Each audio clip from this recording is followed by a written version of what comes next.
Le CleanTech Open, on voit la mission en haut, Find, Fund and Foster the most successful startup CleanTech in the world. Donc c'est trouver, financer et accompagner vers la croissance les most successful startups CleanTech de la plateforme. C'est les Américains en 2005 qui ont monté ça, en se disant après les technologies de l'information vient le green business.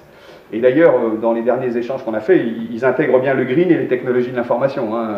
L'interopérabilité de données, ça va à une vitesse. L'idée, globalement, étant même une tendance qui vient d'Inde, et que notre ami Navi Raju, ceux qui le connaissent verront, ceux qui ne le connaissent pas, ça vaut le coup. Hein. Navi Raju est un franco-indien, issu des arts et métiers, qui est spécialiste de ce qu'on appelle l'innovation frugale, ou jugale. Faire mieux, avec moins de gâchis et plus d'intelligence. C'est ce qui nous unit tous. Hein, l'État n'a plus d'argent, on a moins d'argent, donc il va falloir faire mieux avec moins de gâchis. Et ben, trouver et financer les meilleures startups cleantech, ça va au-delà du pure player cleantech, c'est trouver et financer l'innovation frugale dans notre pays pour qu'on fasse mieux avec moins de gâchis partout. Je vous le dis parce que si on restait pure player cleantech, on ne tirerait pas les enseignements de tous les mecs qui disent oh, développement durable, cleantech, c'est cher, ça va prendre du temps. On dépasse le problème, c'est faire mieux avec moins de gâchis. Donc quand on travaille avec des économies d'énergie, ça peut se le faire dans l'eau et les déchets. Donc la façon pragmatique des anglo-saxons, c'est dire on ne théorise pas, on prend des cas concrets et on est capable de le mettre en avant. Bien évidemment, c'est ce qu'on fait à travers Kik, ce que vous faites tous, il n'y a rien de nouveau sous le soleil, sauf que ce qui est important, c'est comment on passe à l'échelle du national français ou du régional français, de l'européen, avec la difficulté qu'on a à tous se mettre d'accord en Europe, et bien évidemment le combat qu'on doit mener au niveau national et international.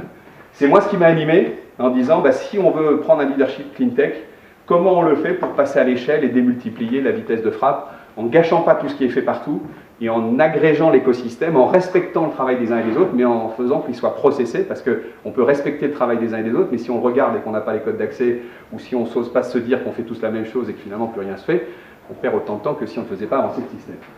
Donc le CleanTech Open, c'est en tout cas le plus grand réseau mondial de sourcing de start-up. C'est un démonstrateur d'innovation et de croissance pour les écotechnologies, les entreprises et les territoires économiques. Nous, quand on est rentré dans le réseau, au bout de la deuxième année, la France a été élu meilleur pays au monde pour les process qu'on mettait en place. Parce que vous allez voir, on est parti d'une posture en disant, à la fois on est très respectueux de ce qui se fait dans le monde, mais on ne baisse pas la tête face à des réseaux anglo-saxons ou d'autres, et on veut retrouver une fierté collective en disant, voilà, nous avons des grands groupes français, nous avons des opérateurs régionaux qui sont capables de le faire. Et donc on a processé la logique d'écosystème sur une idée, c'est l'union fait la force. Donc dès le début, vis-à-vis d'eux, on s'est positionné en disant, l'union fait la force en France, et on va vous montrer que l'union fait la force aussi en Europe. Voilà. Donc c'est pour ça que je voulais vous montrer ça. Donc créé en 2005 en Silicon Valley, 35 pays, 5000 alumni, 900 millions de dollars ou d'euros de fonds levés. Et puis du coup, on voit la logique, tu passes les éléments, on va aller vite, internationale. Donc là, c'est aussi tout de suite la logique de dire qu'on soit dans le fin fond du Larzac. Aujourd'hui, les systèmes nous permettent de tout de suite être mondial dans certains cas. Et c'est là où il ne faut pas perdre de temps. Et c'est là où il faut processer nos interactions et voir comment on est capable de monter non seulement à l'échelle européenne, mais à l'échelle israélienne, à l'échelle sud-africaine, à l'échelle de Singapour, de l'Australie. Et le monde est à notre portée de main. On ne peut pas laisser nos enfants aller faire des études dans le monde entier, on peut se connecter et puis dire que les entreprises derrière n'y arriveront pas. Donc on est dans cette logique internationale.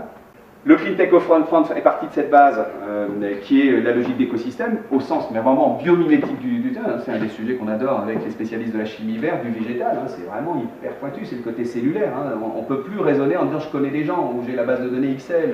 Non, il faut être beaucoup plus analytique. Il faut qu'on travaille dans le détail des architectures décisionnelles, comment ça interopère. Là, on peut se dire que c'est au niveau national, mais on peut se dire que c'est au niveau de la Bretagne ou de la région PACA. Et finalement, comment on est capable en quelques secondes, avec des tableaux de bord, des paperboards, des post-it, comme on veut, d'interopérer la donnée pour dire on ne va pas gâcher parce qu'il y a de l'intelligence partout. Et quand on fait une nation qui est la 5e nation économique mondiale avec des cockpits d'Airbus qui interopèrent de la donnée ou du train TGV, c'est quand même normal qu'on se dise waouh, on pourrait quand même accélérer. Tout ça en mutualisant les compétences. Là encore, on va chercher au-delà du cleantech, on va chercher dans l'industrie, dans les process, etc. Cette idée, c'est qu'effectivement Ecosys a investi de l'argent pour créer le CleanTech Open, mais on l'a investi avec les réseaux dont je vous parlais, Citizen Entrepreneur que vous voyez, qui est l'ancien réseau Journée de l'entrepreneur. Le petit rond là, c'est Global Entrepreneurship Week, 140 pays en réseau. Tout n'est pas parfait, mais soit je commence à dire que tout est nul et que entre les Sud-Africains et les trucs ça marche pas avec les Israéliens, soit on se dit on va déjà faire sur ce qui est bien, et il y a quand même des gens à l'intérieur de ce pays qui, au-delà de leur couleur de peau, de leur confession religieuse, se parlent. Après, à chacun de prendre sa position, mais moi je préfère toujours en permanence agréger ce qui fonctionne versus ce qui dysfonctionne. Les trois ministères, l'ADEME, qui nous soutient depuis le début, mais bien évidemment aussi BPI France, Climate Kick, et bien évidemment la logique avec les EIT, et puis la région Bretagne qui a été une région pilote. Maintenant, on va descendre dans chacune des régions, et surtout permettre d'avoir la maille nationale, européenne et internationale, et en complémentarité et pas en ovale.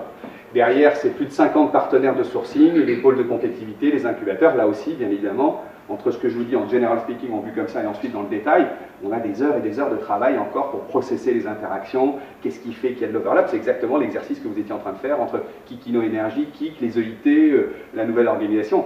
C'est des systèmes mouvants, donc dès qu'on a fini un sujet, on en aperçoit qu'il y en a 10 autres qui y a, donc là il vaut mieux garder le moral et mieux être efficace, mais en tout cas, c'est un système vivant, c'est mieux qu'un système statique, quoi. On continue.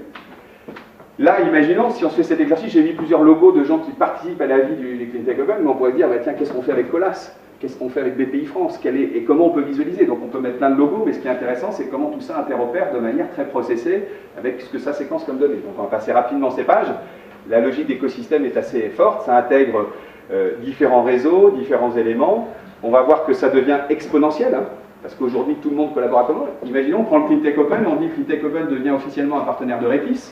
Vous voyez bien le maillage que ça peut représenter pour que non seulement on fasse le tour de France avec vous, mais qu'en plus, au-delà de se dire qu'on commence à se connaître, on processe non seulement des tuyaux entre nous, mais les contenus associés en disant mais si je la connais bien, sur ce sujet-là je vais te faire gagner du temps, et puis en plus on va dire tiens je t'ai fait gagner 3 mois, j'ai fait en 3 jours ce que tu aurais dû faire en 3 mois, et ça t'a coûté 3 alors que ça t'aurait coûté 300 si tu l'avais fait toi seul. C'est là où on va avoir de l'impact et c'est là où on rentre dans une vision analytique. C'est bête comme chou, mais une fois qu'on l'a en tête, on se dit tiens, c'est intéressant que notre pays mesure l'impact de ces transformations. Et pour passer de 22 régions à 13, il va falloir qu'on voit bien évidemment l'impact que ça peut faire et les débats qui s'engagent. On a choisi 8 secteurs au niveau mondial. Ils sont en train d'évoluer. On avait commencé par pure player de l'énergie, de la mobilité, des transports, des déchets, etc. On est en train de basculer vers les NTIC, nouvelles technologies de l'information, et la chimie verte, et la biodiversité, l'agriculture, l'alimentaire, avec Insect dont on parlait, hein, donc protéines à base d'insectes. Je dirais globalement, on est en train d'arriver à la vitesse de la lumière sur un nouveau truc que vous connaissez peut-être tous ou certains.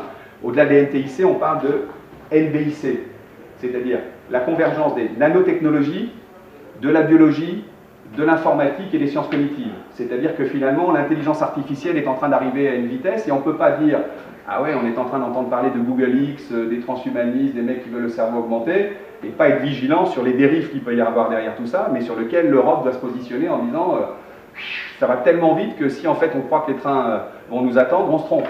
Donc derrière, il y a une réflexion de think tank, de do tank sur comment la biologie, l'informatique, bien évidemment les clean tech vont être au service ou pas d'une vision des innovations et de l'homme derrière tout ça. Et c'est un truc qui est en train de se passer, qui n'est pas si loin de ça. Derrière tout ça, il y a des objectifs très simples, créer des emplois. Donc nos pays dits développés doivent sortir par l'eau avec une valeur ajoutée, donc c'est une recomposition de nos organisations, mais on va créer des emplois, créer de la richesse et de la croissance sur les différents secteurs, devenir une référence mondiale de l'innovation et agir pour le climat et les enjeux durables. On voit qu'on commence à voir émerger en France des garçons comme Xavier Niel ou d'autres, avec ce qui est en train de se passer dans la halle Fraissinet, des incubateurs, des jeunes qui sont dans nos quartiers en train de se prendre en main sur tous ces sujets, et qui ont un regard différent, nous, de la manière d'aborder les choses, parce qu'ils sont natifs de cette ère-là, et ils sont en train d'arriver à la fois sur du clean tech, mais aussi des technologies d'information et du gaming ou des choses comme ça. C'est ce qui fait qu'on est très heureux, effectivement, d'avoir signé ce partenariat avec KIK, l'idée étant de faire que, par notre intermédiaire, nous puissions accompagner les lauréats du Cleantech Open dans un programme d'accélération de croissance avec le transfert de nos méthodologies, de nos outils, pour leur dire quel est votre écosystème d'innovation et de croissance, comment vous le paramétrez au niveau mondial, quelles sont les données, pour que la PME soit dans une accélération de croissance avec tous les écosystèmes. C'est vrai pour une PME, mais c'est vrai pour un consortium de grands groupes, hein, comment celles qui sont dans la mobilité vont travailler avec l'écosystème autour de la SNCF et tout l'enjeu de la SNCF qui n'est plus d'être franco-français mais de partout dans le monde être un opérateur de mobilité.